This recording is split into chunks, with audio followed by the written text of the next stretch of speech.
Let's go. Let's go. Let's go. Let's go. Let's go.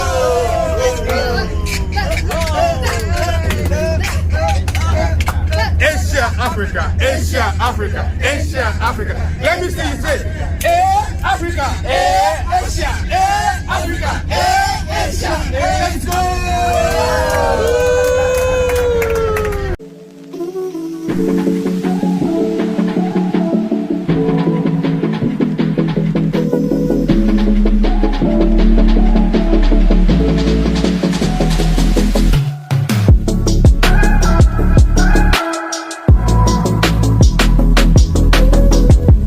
Halo, peringatan, video ini bakal 1 jam. Gue kumpulin semua event-event terbaik yang menurut gue kejadian selama 1 bulan terakhir. Gue tinggal di Tiongkok, makanya jangan sampai di skip ya, tonton terus. Gue bakal cerita dari event ke event, apa yang kejadian, karena dalam 1 bulan kemarin gue keliling kemana-mana. Oke, kita mulai dulu dari yang pertama. Nah, ini adalah Culture Exhibition atau International Exhibition di Universitas Bahasa di Depok ya. Dan mereka tuh banyak banget, ada 170 lebih negara yang ada di sini mahasiswanya, dan mereka bikin acara-acara kayak gini. Nah, ini adalah dari Pacific Island ya, kita bisa dengerin dulu.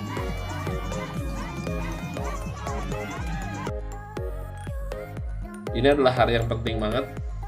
Ini adalah suasana ruang sidang. Dan di hari ini gue sidang. Bener banget, ini adalah hari penentuan gue sidang. Dan bersyukur teman-teman pada datang. Nah, ini dimana ketika gue mendapatkan masukan ya. Dan setelah gue presentasi juga, gue ngomongin ASEAN dan China, menegangkan dan penentuan sebenarnya. Dan ini tujuan kenapa gue ke Tiongkok sebenarnya, untuk menghadapi situasi ujian ini. Dan ujian ini yang menentukan apakah gue mendapatkan gelar Master of International Relations atau tidak. Agak emosional sedikit karena Master of International Relations itu dalam sebuah pendidikan akademik HI salah satu yang tertinggi sebelum PhD, dan HI itu cita-cita dari lama. Dan puji Tuhan gue lulus. Tada, lulus. Ini bukan graduation day guys, jadi jangan kekecoh. Ini adalah hari foto graduation. Jadi foto graduation dan graduation day dipisah. Dan ini adalah graduation foto. Makanya kenapa di hari ini bukan kelulusan, hanya foto-foto. Dan ini teman-teman semua satu angkatan international student. Kita adalah international student batch pertama setelah pandemi ya, bisa dibilang kayak gitu. Kita kurang lebih ada sekitar 20-an orang ya. Nah, bisa sekitar 20 orang. Nah, ini ketika mau maju naik ke si podiumnya gitu ya, podium untuk foto bareng ya. Jadi kita semua rame-rame. Ada teman-teman Afrika, teman-teman Eropa, teman-teman Asia. Asik. Satu angkatan dari banyak negara. Nah, ini bakal foto sama rektor gitu ya, kira-kira dibilang kayak gitu. Dan ini kejadian di kampus lama atau old campusnya kita. Oke, dan ini foto-fotonya.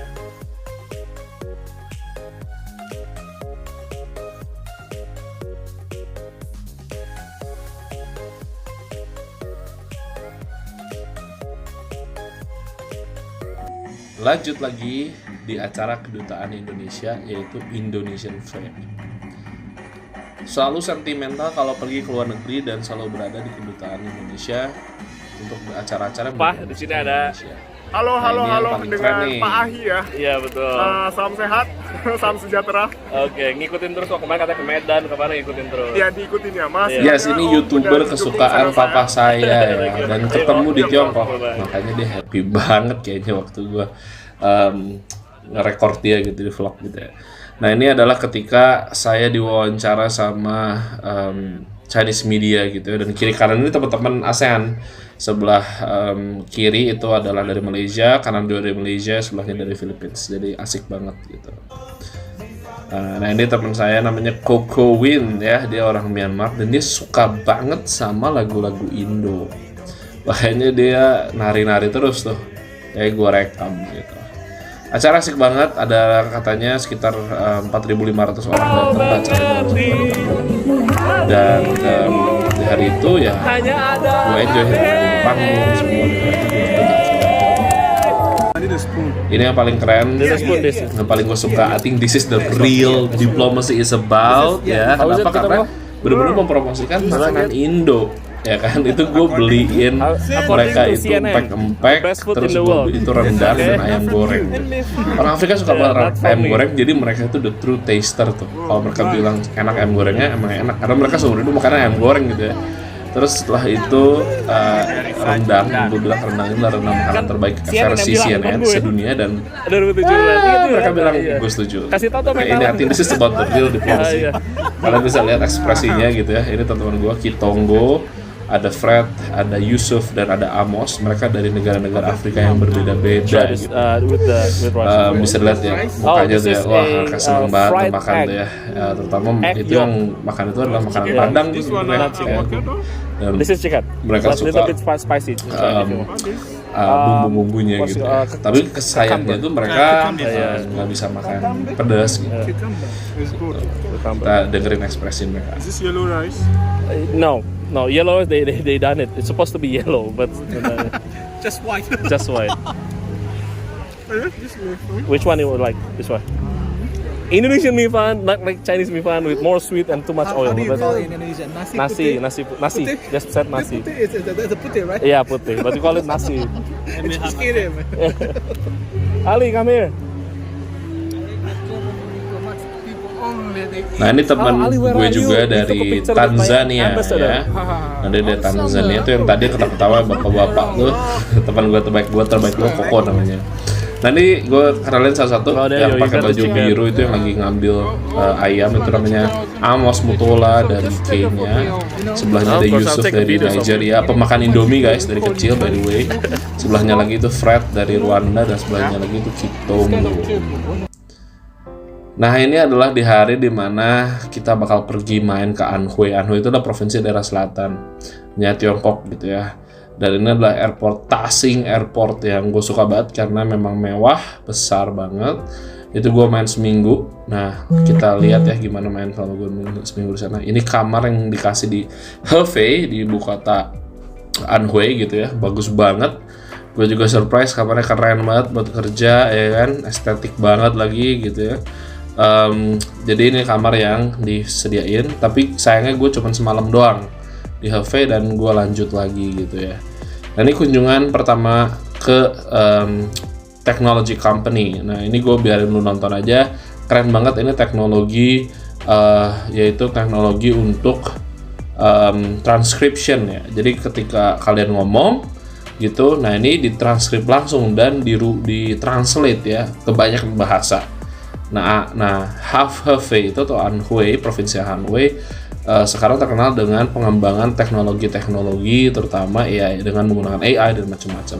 Nah ini yang paling keren menurut gue, kenapa? Karena itu adalah kertas ujian yang ditulis tangan oleh siswa-siswa dan dapat dicek oleh AI. Jadi udah nggak bisa curang sekarang, gitu.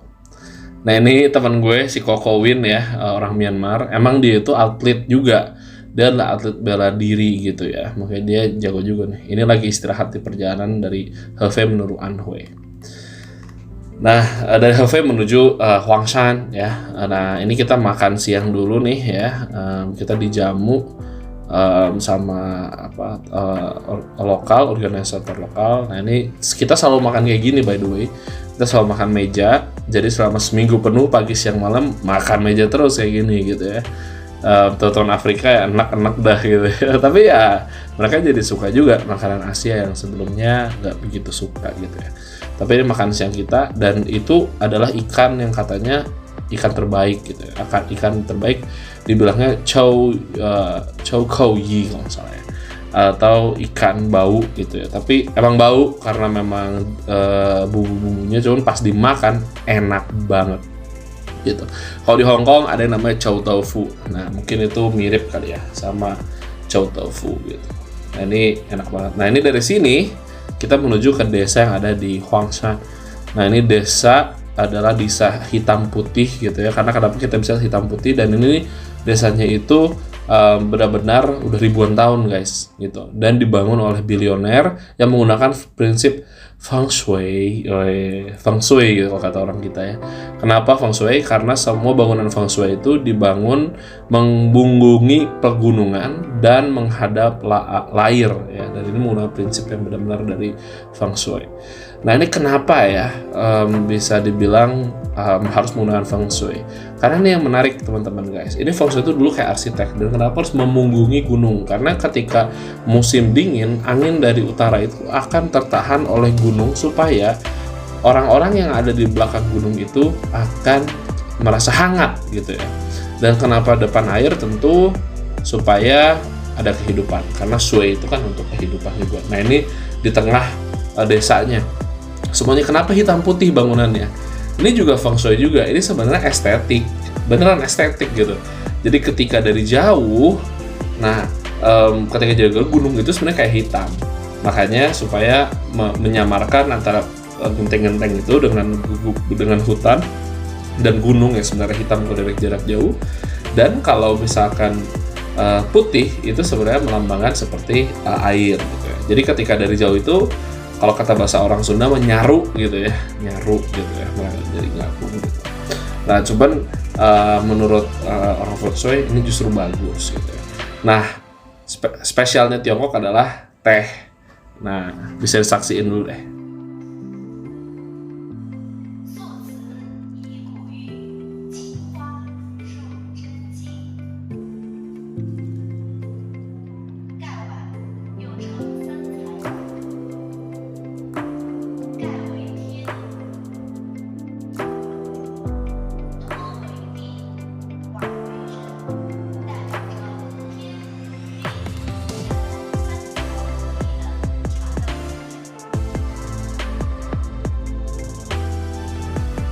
Nah ini adalah kamar di Huangshan ya.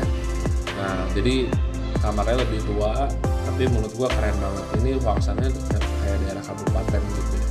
Dan menurut gua keren. Ini kamar gua tinggalnya sekitar 3 hari. Jadi by the way gua visit Anhui, itu ada 2 kota, Hefei, 2 kota provinsi, dan Huangshan itu di daerah selatannya provinsi Hefei. Nah ini perjalanan sekitar 4 jam naik bus dari Huangshan. Nah ini gue kasih lihat cuplikan gambar ini di Huangshan, atau kalau kita kayak kabupaten ya. Dan kabupatennya menurut gue keren karena jalannya besar-besar, banyak gedung-gedung tinggi gitu ya. Dan itu typical Chinese city banget ya, Chinese boring city, di mana dia memastikan jalannya besar, pedestriannya tempat jalan kakinya besar, dan banyak flat yang dibangun ya untuk rumah-rumah warga gitu. Dan menurut gua ini keren sih kalau misalkan mau dibandingin sama daerah kabupaten di Indonesia yang tentu beda dengan kabupaten di Tiongkok yang salah satunya gue kunjungin Huangshan ini gitu. Dan Huangshan ini memang terkenalnya adalah merupakan sebuah provinsi yang dulu ya bagian yang sangat kaya, makmur, tapi pernah menjadi daerah termiskin. Nah cuman kalian tahu ya cerita Tiongkok melakukan banyak sekali pekerjaan-pekerjaan, program-program sosial, subsidi-subsidi dan segala macam, dan mengangkat jutaan orang dari kemiskinan. Dan salah satu yang bangkit adalah dari Anhui ini, dan menjadi pusat teknologi juga. Nah kita bakal menuju ke kota tua dari Huangshan. Nah ini adalah kota tua, ini gue ada di gate-nya depannya. Nah di kota tua ini adalah kota tua yang menyimpan banyak cerita ya. Dan di dalam benteng kota tua ini ada rumah milioner di zaman itu.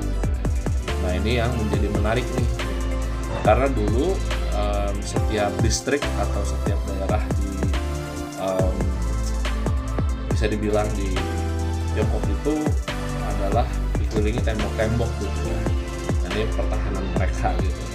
Nah dalam tembok inilah terdapat desanya gitu ya. Nah kita bakal mengunjungin desa ini gitu. Kita akan masuk ke dalam gitu.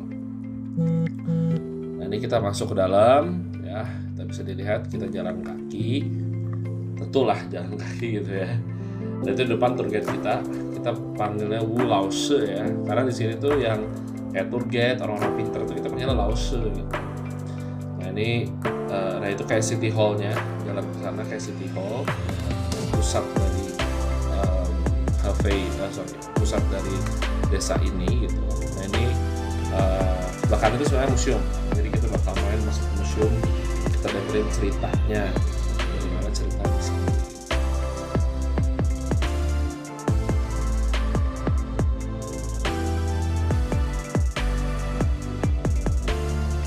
Jadi desa ini tuh sebenarnya menurut gue menarik banget ya. Kenapa menarik?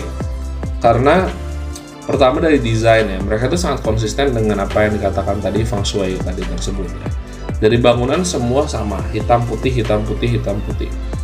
Nah, waktu gue tanya kenapa semua hitam putih, karena buat mereka, tadi gue sebut itulah estetik, tapi juga yang menarik adalah ketika dari jauh katanya, keestetikan itu akan membuat orang semangat ketika pulang bekerja dan melihat rumahnya mereka.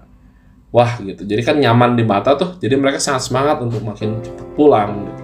Menarik sih bagaimana cara mereka melihatnya gitu ya.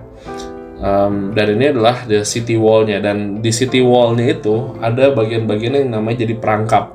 Jadi ketika masuk ke satu tembok yang mereka rasa sudah menjembolnya, ternyata itu adalah tembok bayangan, dan ada tembok lagi yang berikutnya, dan itu tembok ditutup dan itu dipakai buat jebakan gitu ya. Nah ini adalah sungai yang mengalir ya dari tengah Tiongkok sampai ke Shanghai. Nah ini yang membelah dan memberikan kehidupan. Kita dengerin ceritanya. We have three big immigrations from the northern side of China coming to the southern side of China. So we have 3 periods of time. We mentioned, a lot of skillful farmers, the rich people, the bureaucratic class people, they immigrate to the southern side of China. So the first time is in the Jin dynasty. Jin is about 3 century. I remember, 3 century. 291, 203 and 6, 306. Tadi tuh Wu Laoshi nyeritain tentang adanya imigrasi besar-besaran dari Tiongkok Utara ke Tiongkok Selatan ya. Ada 3 transmigrasi besar-besaran. Nah yang kalian lihat sekarang adalah visualisasi tentang pembangunan salah satu dam ya, atau bendungan air untuk di desa ini gitu, atau di kabupaten ini. Dan menariknya yang bangunannya arsiteknya sekali lagi para ahli feng shui guys yang bikin itu. Jadi jangan salah, ahli feng shui itu hebat gitu ya. Ini adalah desanya ketika di zaman itu. Jadi ini sekitar zaman ratusan tahun yang lalu. Kalian bisa lihat ya, ini desanya. Kita dengar apa tahu Laoshi ya. Of Shexian like this. So we came in from here. We're walking from here. So now this part is where we're now is the museum spot. Ini menarik. Nah, teman-teman pernah tahu nggak sih kayak ada pintu ya, pintu ala Tiongkok gitu yang di atas ada tulisan. Nah, sebenarnya di zaman dulu pintu tersebut adalah monumen untuk memberitahu atau untuk menginfokan, menghormati orang yang telah melakukan hal yang baik kepada masyarakat gitu. Makanya dibangunin sebuah monumen yang ada tulisan di atasnya, dan itu yang ala-ala Tiongkok gitu ya. Nah ini keren banget guys, by the way, yang mau gue kasih lihat. Ini adalah engkongko gitu ya. Kerajinan membuat tinta Maupi ya untuk nulis tuh. Dan itu kayak itu buat tintanya, by the way, itu buat tintanya. Dan gila, kita dengerin kata Wu Laoshi ya, gimana cara buatnya.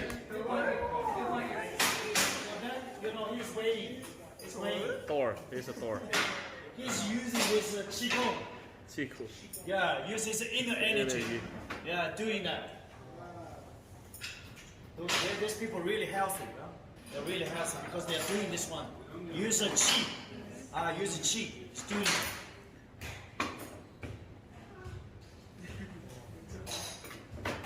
You see, you put the mold, then press it.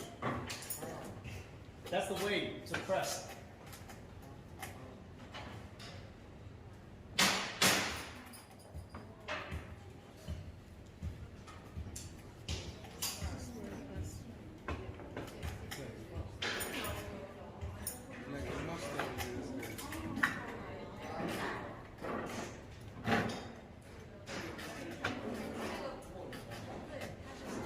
So the mold is carved.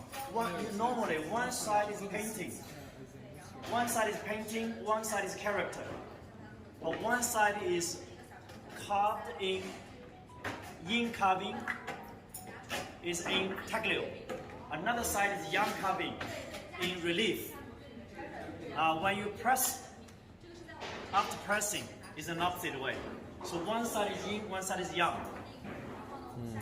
That's so Chinese yin yang always in our life. Balance. So this is the most important process. So after this, then we all the ink sticks go in, put on these plates, then goes into a room for natural drying. When it's 70% dried, they polish. Then after polishing, they go back to the room for drying again. The small one, this kind of size, it takes at least half a year for drying. Wow. It takes a little bit long time. No. Half a year. So at this moment, when you touch it, it will stick on to your hand. So he is going punching until when your hand touch it, not stick to your hand. That's good enough. So that's why later on it comes a little bit shiny. When you see he's doing a little bit shiny. But if they do the pine one, the pine ink stick, so less shiny. The pine oil one is really shiny. So the pine one, the color is light. Normally it's for calligraphy. And the other one, the pine oil one. Kita kunjungan juga ke pabrik teh. Dan di Anhui itu terkenal dengan tehnya. Gitu. Ini adalah gunung yang ada di Anhui yang namanya Huangshan. Ini gunung yang kita pergi ke sana dan ini keren banget. Nah, ini kita by the way jalan juga ke desa yang lain gitu ya. Pemandangan bagus kiri kanan. Ini kita mau ke satu desa yang berada di tengah hutan-hutan kayak gitu. Desanya bagus, desanya juga feng shui banget gitu. Nah, ini adalah yang mau gue bilang rumah bilioner ya. Ini gimana sih rumah bilioner pada saat itu tuh kayak gini guys.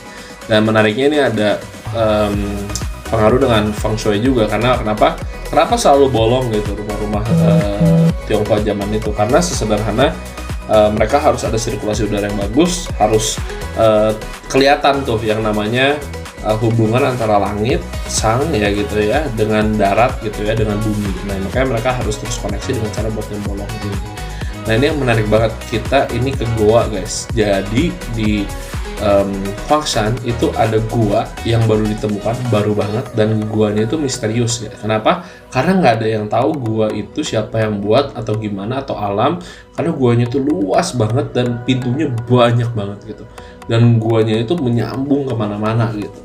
Nah, gua ini salah satu gua yang bisa dibuka dikunjungi visitor, dan yang gue suka banget dari cara perusahaan-perusahaan Tiongkok gitu ya, atau Pemda Tiongkok membangun tempat atraksi ini hanya gua, tapi dia tahu cara membuat atraktifnya pakai sinar lampu dan hologram. Nah, kita tonton nih kayak gimana. I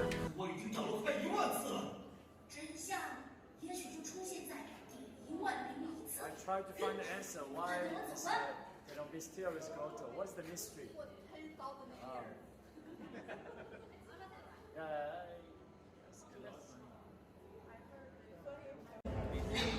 你们到这儿来？什么？你问花山迷窟的秘密是什么？那就要从我们现在站着的地方说起。你们呐，正站在北纬30度上，这条纬线贯穿全球。玛雅文明、埃及金字塔、巴比伦通天塔、亚特兰蒂斯，还有三星堆遗址，数不尽的人类之谜都发生在北纬30度上。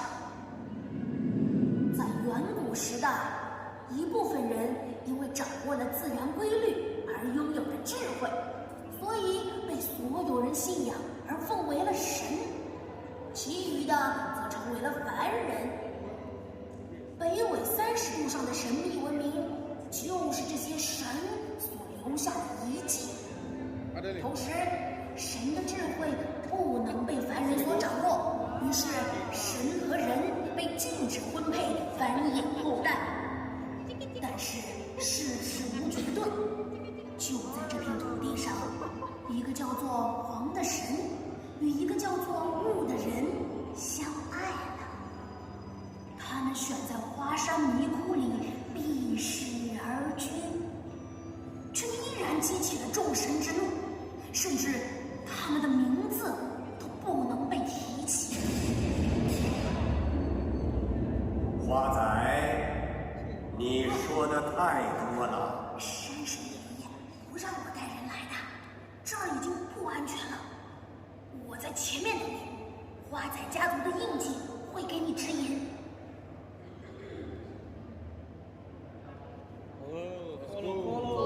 Yeah, so we call this, mysterious grottos. They are in the same altitude, the same latitude, with the pyramid in Egypt. And the Bermuda Triangle, the Bermuda in the Atlantic. They are the same latitude. The north, 30 degrees. So that's why, we have so many strange things. Yeah. That's why they show. You see the triangle. You see the triangle. You see the pyramid.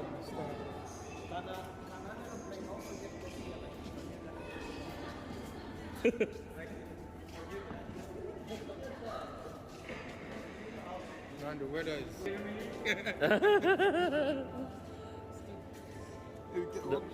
Manual step. 这么大的奇观，为什么没有任何记录？当然是有人刻意隐藏了所有秘密，没有人再知道黄和雾的故事，只知道他们的子孙在这里繁衍生息。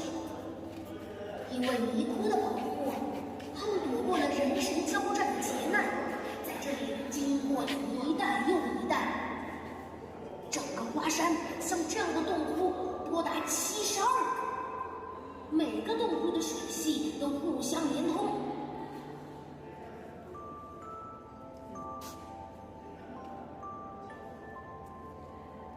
据说某个洞窟还藏着黄和雾留给后世的宝藏。花仔，山神爷爷，我什么都没说。Nowadays, the riverbed. 你怎么又 Find a two entrance here by the river. The riverbed is higher, so that's why you have water coming to the cave. So it used to be the cave going down, connected with the riverside, on the riverside. So actually, this is the place for them to use the stone as a construction. As the construction, materials for some buildings. So that's why I think that's definitely from the way how they take the rock stone off. 我就是被这些神神怪怪的说法绕了10年。接下来每一个区域的遗迹都是迷窟并不简单的证据。Yeah, this is telling they are taking the construction materials off the cave. 我听了你们太多自以为是的猜想，既然拦不住，那你们看到什么就是什么吧。那我就去看看，图点什么吧。哼！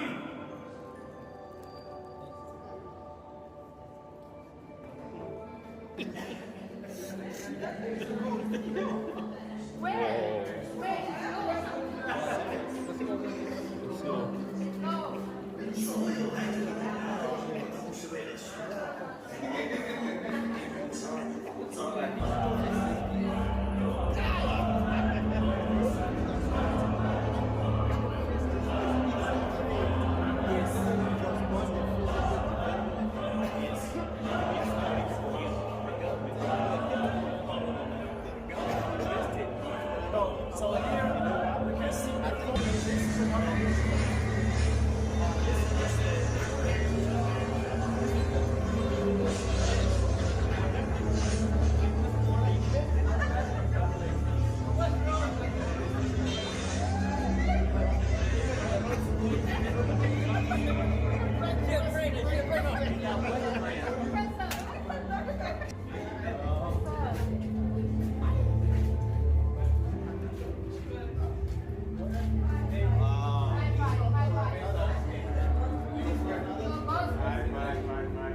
High five.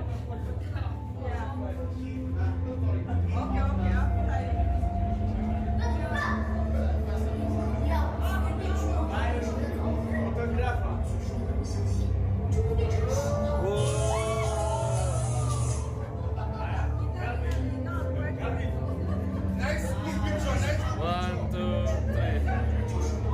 That's 千年的石门打开了，你们往前走吧，也许是时候了。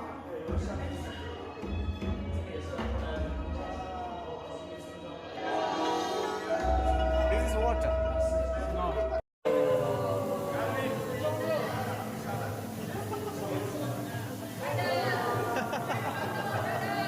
good.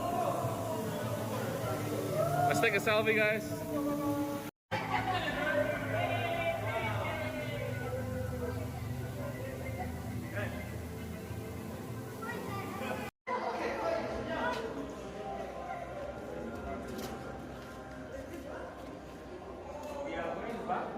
Going down.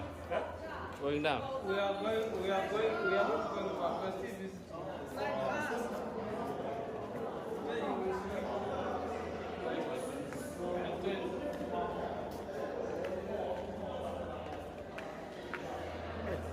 This is a nice place. Gimana? Keren banget ya guanya. Mereka membuat gua ini menjadi menarik dengan permainan lampu dan juga cara menyampaikan cerita melalui hologram dan lain-lain. Next, Gunung Huangshan. Nah ini yang keren banget, gunung ini udah juga ada ribuan tahun yang lalu dan banyak ceritanya di sini juga gitu ya. Nah ini ada dikatakan kalau kamu udah ke Huangshan, udah nggak perlu ke gunung-gunung Tiongkok yang lain. Kenapa? Karena indah banget si gunung ini gitu. Kenapa namanya Huangshan ya? Kita bahas dulu. Huangshan atau Gunung Kuning sebenarnya dulu itu namanya Gunung Hitam gitu ya, karena ya hitam gitu. Tapi ketika ada seorang raja yang menamakan ini menjadi Huangshan gitu ya. Dan gunung ini gunung yang sangat indah karena dikelilingi atau ditumbuhi oleh pine tree ya, atau pohon khas Tiongkok yang sering kita lihat deh kalau misalkan lihat si pohon ini, kita tahu wah ini dari Tiongkok gitu ya. Nah ini tumbuh di bebatuan gitu, bebatuan dari Gunung Huangshan ini sendiri gitu ya. Di Indonesia banyak yang bebatuan, tapi ini keren banget karena di atas gunung ini itu ada temple, ada kuil gitu ya. Nah kalian bisa lihat tuh gunungnya.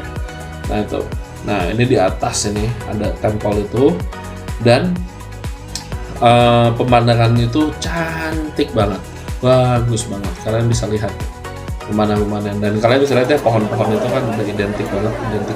Nah ini pohon yang udah ribuan tahun by the way guys. Jadi pohon ini tuh dirawat banget dan semua orang mau foto di situ. Nah ini foto ini adalah pohon pine tree yang jadi pohonnya logo Provinsi Anhui, welcoming tree ya, pine tree. Dan ada satu PNS yang digaji hanya untuk mengukur suhu dan mengamati pohon ini. Kerjanya dia itu. Nah ini pohon ini sangat identik karena udah ribuan tahun gitu ya. Gitu. Nah kita lihat deh foto-fotonya.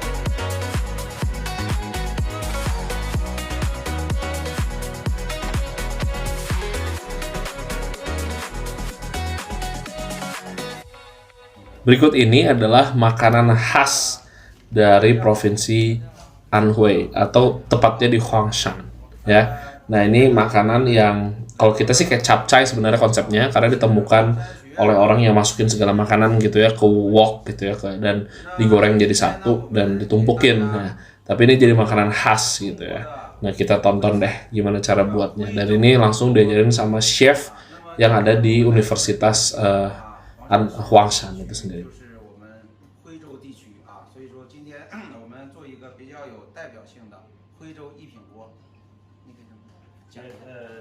I'm the teacher from the Huangshan University, teach the students how to cook.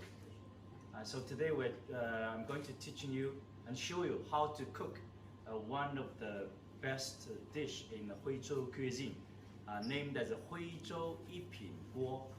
So Huizhou, you know, right? Right. Yeah, Yiping, that means the best. Yeah, that's in old days our officials who classify the Yiping, 二品, 三品. Yiping, that definitely is the best. Guo is the wok. Guo is the wok. So they also named as a Jixi Yiping Guo. Jixi, that's one of the 6 counties belonging to Huizhou before 1987. Jixi belonged to part of the Huizhou. But they also named as Hu Shi Yiping Guo. You still remember Mr. Hu Shi? Any information? New communism, new communism.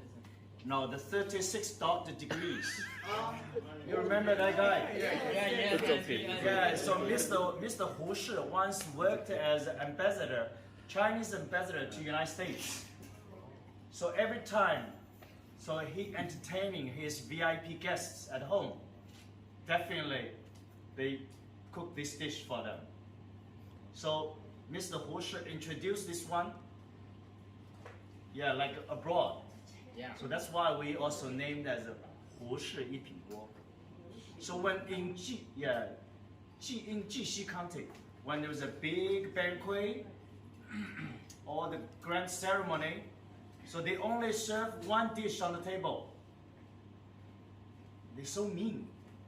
Serve one dish only, but this one dish is big wok in this kind of size with maybe 10 layers of different stuff, like 10 dishes. 等一下，那个我们说一下，这个菜呢，它是有一个典故的啊。这个相传呢是在这个乾隆年间，中国的皇帝乾隆，那他下江南的时候就来到了这个九华山，那么从这个九华山东面下来，就来到了我们的古徽州，就是绩溪上庄这个地方啊。那么这个是我是一直说还是你给他这个？没事，你问你讲，我等下。那到了这个古徽州以后啊，天色已晚了，那他是微服私访的，他就带了1个大臣2个人这样走下来的。那么这个时候呢，就是感觉到肚子里面非常的饿了就忽然呢就看到了一户农家这个时候呢，他们就到了这个农家的门口。就敲了一下门这个农家呢有一个农妇在家里面，那一开门一看是2个这个开门一看呢是这么2个这个官人他就把他迎进来了。迎进来以后呢，这2个官人就跟农妇说了，我们比较饿了，能不能给做一顿饭？这个农妇呢就回到了厨房。这个时候呢正好是这个中秋佳节之后。那么，这个在中国呢，这个过了节以后家里面都有一些存货就是剩的一些菜有这个肉鸡这一些菜。这个农户呢就把这些菜一层一层的码到锅里面，因为他为了让这个2个客人快一点的吃上饭，就一层一层的码到锅里面，把它热了一下就端上来了。那么这个乾隆呢和这个大臣呢。这个当时可能走了一天，也比较饿吃了这个菜呢，就觉得非常的好吃这里面有鸡有肉还有这个萝卜有这个豆角有荤菜有素菜。那么他们就问这个农妇说这个菜叫什么名字？这个农妇呢就说这个有什么名字？就是农村的一锅熟嘛。这个乾隆就说了，那么一锅熟这个名字不雅不好听这个就叫当朝一品锅就给起了这么一个名。后来呢，他们2个吃完以后呢就走了。走了以后，到事后呢，这个大家这个村子里面人呢才知道来的这2个人呢，一个是皇帝，一个是一品大臣后来呢，大家这个村里面的人呢都跑到这个农妇家来学这个一品锅怎么去做。慢慢的，这个一品锅就在这个徽州地区这个流传开了。那我们刚才导游也说了，他也叫胡氏一品锅，因为胡氏这个人他本身就是上庄人绩溪上庄的人，所以说呢，这个胡氏一品锅，当时胡氏家里面也款待很多这个来的这个人，人家说这个在胡氏家吃的一品锅，慢慢的这个胡氏一品锅也就叫开了啊。那么这个一品锅的这个由来就是这样啊，你给他们说一下那啥啊。So actually, the chef is introduced why named as the 胡氏一品锅. Actually, we don't know it's true or not, and up to the locals, saying, they said the Qianlong Emperor in the Qing Dynasty. I've already told you the Qianlong Emperor had a 6-7 visit to the southern side of China. So one day, but every time he dressed himself just like common people. He won't like people know he's emperor. Yeah. So there's once he traveled to the southern side of China with one of his ministers. Yeah, to the Jiuhua Mountain. So after the visit of the Jiuhua Mountain is nearby Yellow Mountain. So he, after the visit, they came from the mountain, yeah, all the way down, yeah, to the Jixi County, the village named as the Shangzhuang. Yeah, actually, that is the hometown of Mr. Hu Shi, the Chinese ambassador to the United States. So they feel very, very hungry. They got really hungry. So, yeah, but it's very late. Most of the people close the door already. But finally, he find there is he just knocked on one of the farmer's door. Yeah, the farmer opened the door and asked them what was going on. They said, "Oh, we are really hungry and we want to get something to eat. Would you, help us to cook for us?" So actually, that time is just after the Mid-Autumn Festival, one of the 3 important festivals in China, right? They normally have a big banquet, and we cook a lot, but we could not eat all of them. So there's a lot of leftovers in the kitchen. So to make it, and the farmer noticed they're really hungry, so they want cook as quick as possible. Yeah, let them have the dinner. So they put all the leftovers in the big wok, one layer after the other. So there are almost maybe 7, 8, or 9 layers of different kind of things. There'll be chicken meat, pork, like egg dumpling, like what we see on the table. Yeah, so immediately they cook that dish. So later on, when these 2 guys left the village, and the people know, oh, one is the emperor, one is the minister. This minister, as I've told you, is Yiping Da Chen, the minister, the great one, the minister. So that's why later on, this dish we call it Yiping Guo. That's how the name came from. 好，那。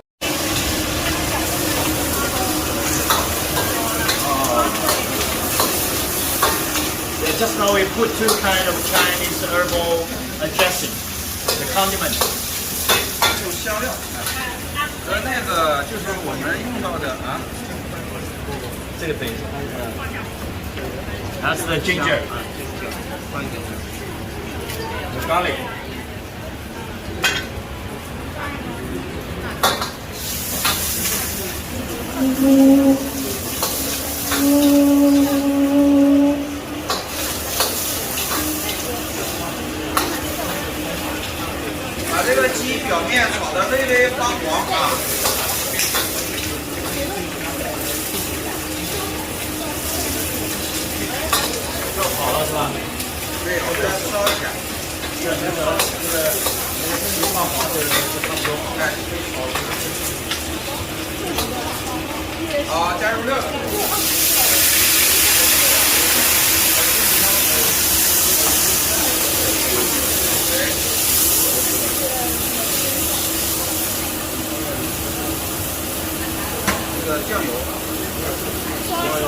Soya sauce. 几种酱油的啊 different soya sauce. That's a really strong one. 要稳一点。叫 pepper。这个橄榄油，然后 chili。它会很辣吗？这个不会，一点点辣，来一点盐，白糖 ，some salt, some sugar。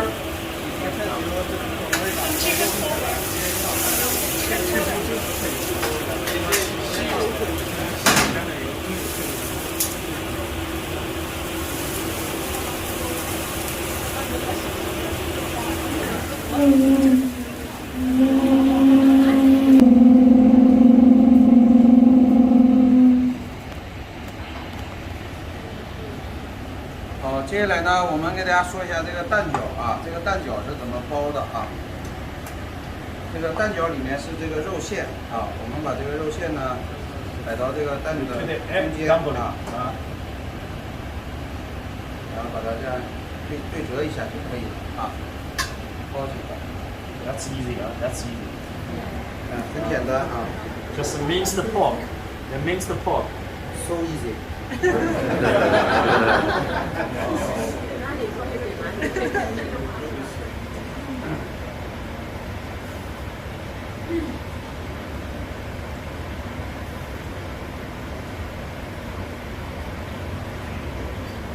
好，然后呢，这个是徽州的，我们叫豆腐饺，也叫油豆腐啊。那么这个里面有面团肉馅，把它这个切开。Have you seen this one before? This is the tofu, and deep fried in oil. So we call it oil tofu, 油豆腐。就是豆腐用油炸一下，炸一下。It's a deep fried tofu.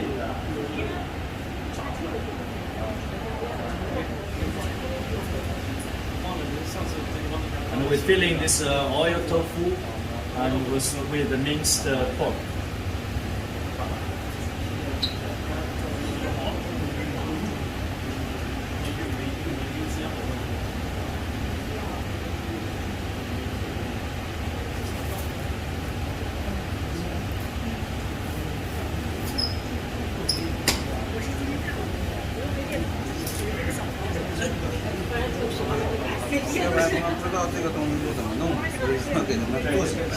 This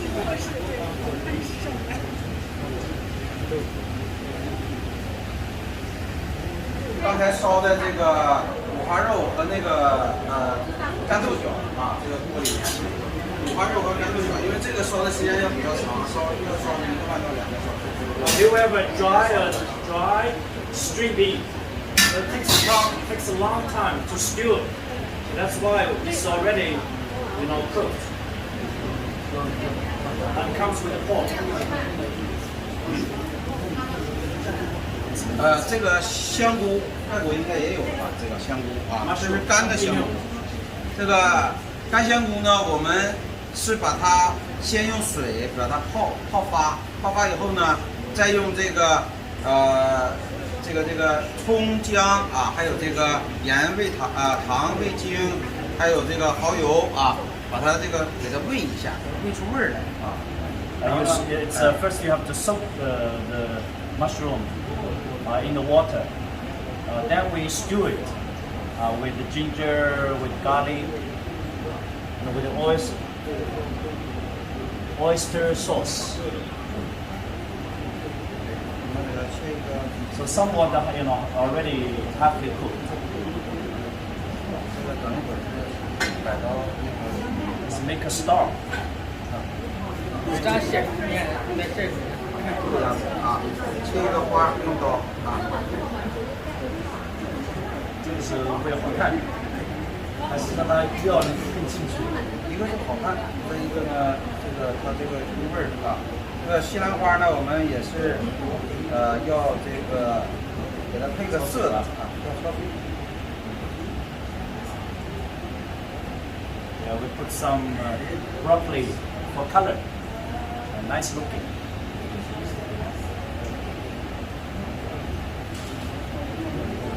我们还有这个鹌鹑蛋，他们国外应该也有。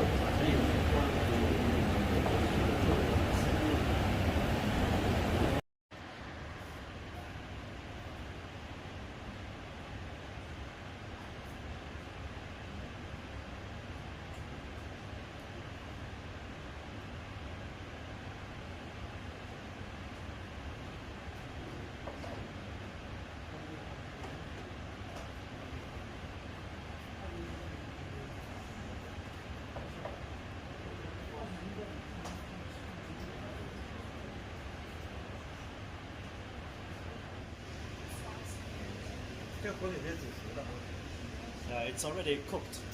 This one is already cooked.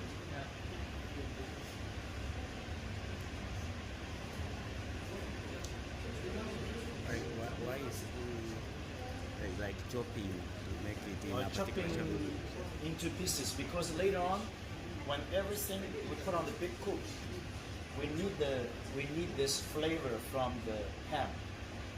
So all these dishes, all these things can absorb the flavor from that, make it more tasty.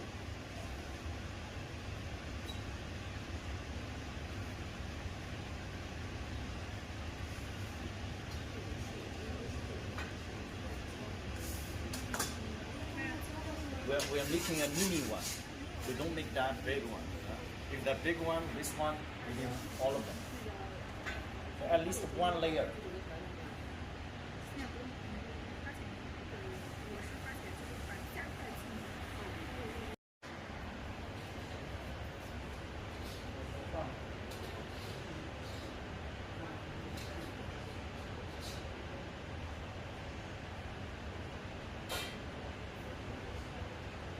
我们那么一层一层的把它码起来啊。这个呢是肉丸子，用油炸的啊 ，fried already， 用油炸的啊。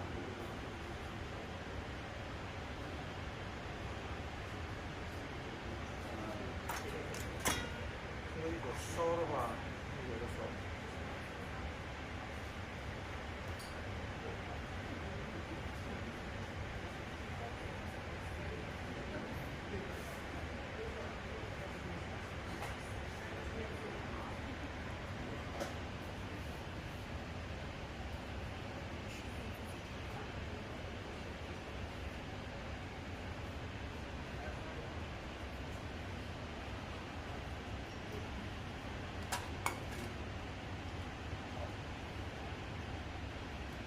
接下来呢，我们把这个蛋饺啊，一层一层的码起来。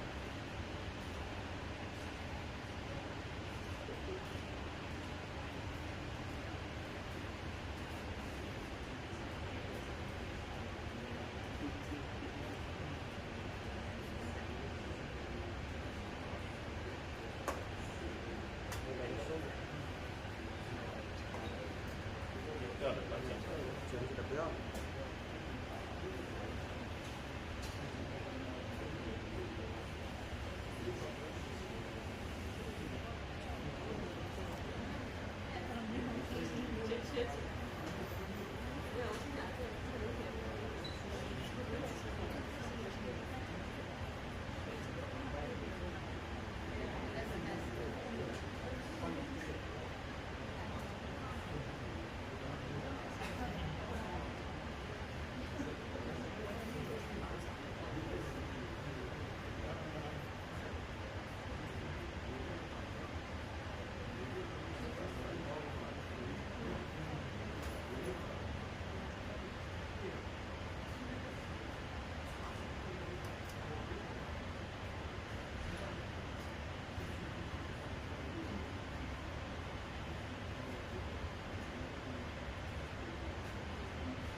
Jujur setelah makan enak banget makanannya karena tasty gitu ya, dan banyak banget isinya, macem-macem gitu. Dan seharusnya tuh makanan itu bisa 10 level atau 10 layer gitu sampai ke atas. Jadi tinggi banget. Nah, cuman itu disajikan yang mininya. Kita bisa coba ya, namanya Huangshan Yipinghuo ya, makanan terbaik dari Huangshan gitu. Nah, sehabis ini nih guys ya, ini gue bakal tunjukin bentuk makanannya. 3, 2, 1, tada! Wow, kita lihat itu dari atasnya gitu. Ya, nah habis ini gue bakal kasih lihat apa yang harus kejadian dari Indonesia. Kereta cepat Jakarta Bandung. Ya, ini adalah kereta cepat yang sama yang dibuat oleh Tiongkok, tentunya bakal gue cobain. Dan ini yang akan ada di Indonesia dulu juga, Jakarta Bandung, keretanya sama. Dan ini gue bakal cobain dulu test drive. Nah, ini kondisi di dalamnya nih guys. Nah, kita bisa lihat. Nah, ini keretanya. Ini gue test drive dulu ya. Kecepatannya sama, bentuknya sama. Dan enak kok. Kesimpulannya enak, stabil ya. Bener banget apa yang tadi kita lihat di media-media Indonesia. Naruh koin aja nggak goyang koinnya. Karena memang sestabil itu. Ini adalah gue main ke Tiananmen ya. Nggak tepat kalau ke Beijing nggak ke Tiananmen, kayak ke Paris nggak lihat Menara Eiffel. Jadi kalau ke Beijing ke sini. Nah, ini adalah parlemen ya, parlemen. Ini ada juga gedung pemerintahan yang tadi parlemen. Nah, ini gue mau masuk ke Tiananmen. Buset dah, ini memang ngantri banget guys. Masuk ke sini sebenarnya murah, bukan murah, gratis bahkan. Tapi memang ke beberapa tempat harus bayar. Tapi ngantrinya untuk security, cek macam-macam, waduh gitu ya. Tapi nggak apa-apa, worth it. Gue suka banget main ke Tiananmen. Banyak ceritanya Tiananmen itu sendiri, bisa lihat di internet. Tapi nikmatin aja dulu vlog yang gue buat gitu ya.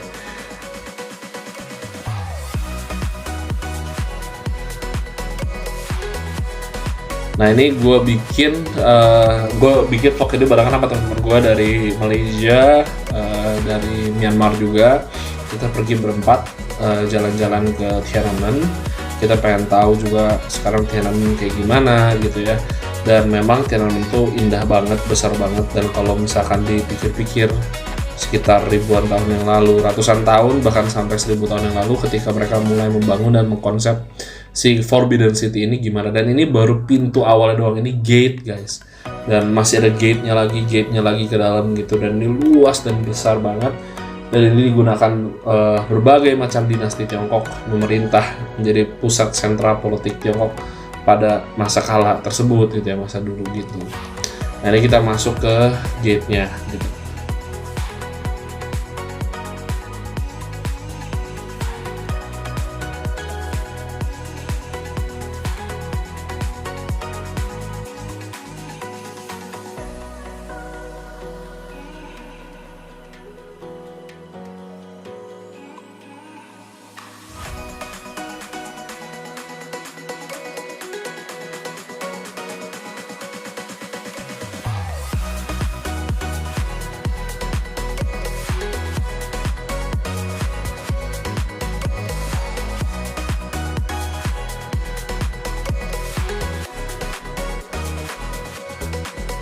Nah, ketika masuk ada gate lagi kayak gitu kan, dan terus kayak gitu.